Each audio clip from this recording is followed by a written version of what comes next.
오늘 주시는 하나님의 말씀은 사무엘하 10장 12절의 말씀입니다. 너는 담대하라. 우리가 우리 백성과 우리 하나님의 성읍들을 위하여 담대히 하자.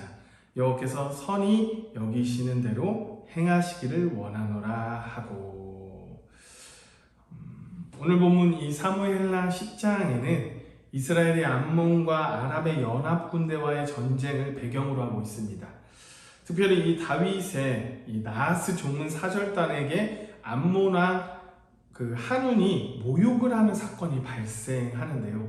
여기서 암몬 왕 한운이 다윗의 사절단을 모독했다는 것은 어찌 보면 이스라엘에 대한 선전포고나 다름없는 행위입니다. 그래서 암몬 왕 한운은 다윗이 어떻게 나오리라는 것을 잘 알고 있었기에 이들은 즉시 전쟁 준비에 돌입하게 됩니다. 특히 이들은 북쪽의 아람 사람들을 용병으로 고용하는데 이들이 용병으로 고용한 아람 사람의 수가 33,000명이나 되었습니다. 이스라엘도 이들의 맞설 군대를 소집하는데 이 요압을 중심으로 군대를 편성하여 전쟁터로 보냅니다. 요압의 군사의 수가 얼마나 되는지 모르지만 아마도 암몬 아람 연합군에 비하면 매우 적은 수였을 거라고 저는 생각이 듭니다. 그러나 하나님은 정말 위대하고 전능하신 분이라는 것을 이 사건을 통해서 다시 한번 느낄 수 있는데요.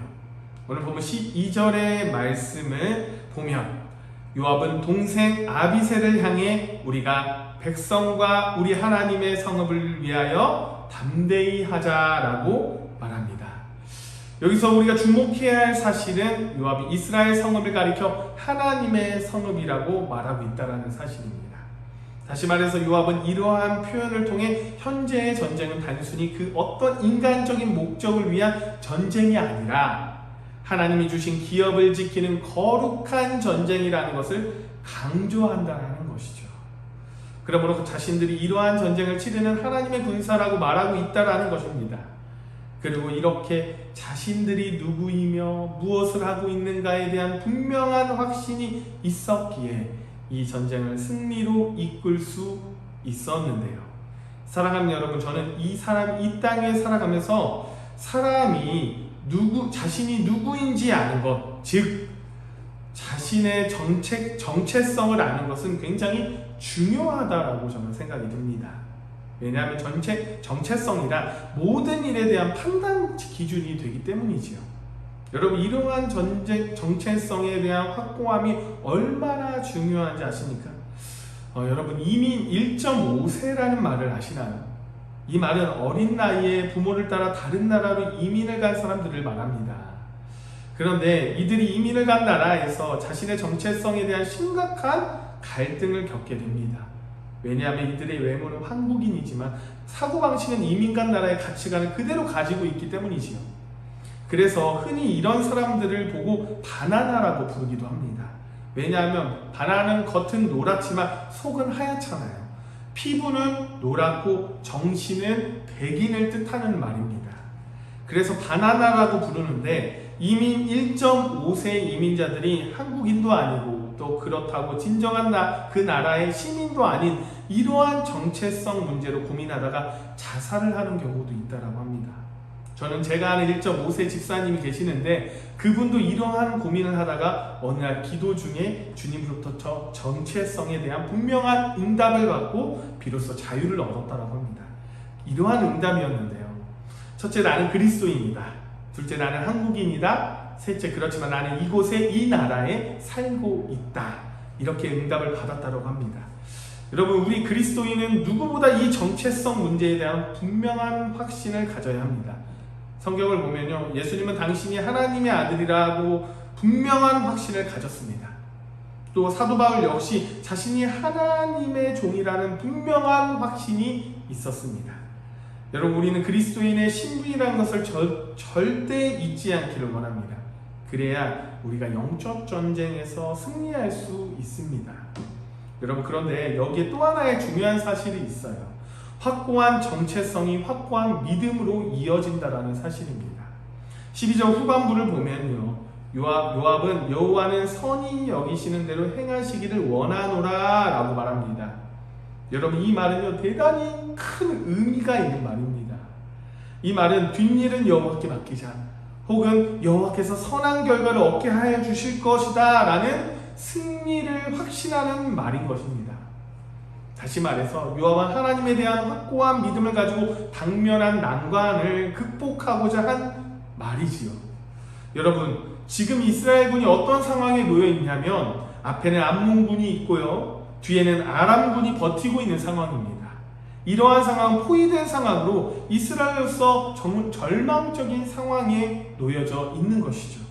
그런데 이 순간에 요압은 믿음으로 하나님을 의지하여 암몬, 아람 연합군과 싸우자고 한 것입니다. 여러분, 그 결과가 어떻게 되었나요? 13절을 볼게요. 요압과 그와 함께 한 백성이 아랍 사람을 대항하여 싸우려고 나아가니 그들이 그 앞에서 도망하고, 요압이 군사를 이끌고 아람군을 향하여 진격하자 아람군은 도망가기에 급급했다라고 성경은 말합니다. 14절을 볼까요? 암몬 자손은 아람 사람이 도망함을 보고 그들도 아비새 앞에서 도망하여 성읍으로 들어간지라. 요압이 암몬 자손을 떠나 예루살렘으로 돌아가니라. 암몬군도 아람군도 도망하는 것을 보고 아비새 앞에서 자기들의 성으로 도망하고 말았습니다. 여러분, 이러한 사실을 통해 무엇을 느끼십니까? 믿음의 위력이 느껴지지 않나요? 우리가 가진 믿음은요, 우리가 생각하는 것 이상으로 강한 능력을 가지고 있습니다. 하나님을 알지 못하는 사람들은 우리가 가진 믿음에 대해서 비웃습니다. 믿음이 뭐 밥 먹여주냐는 거 반문합니다. 믿음은 힘없는 자들이 만들어낸 산물이라고 말합니다.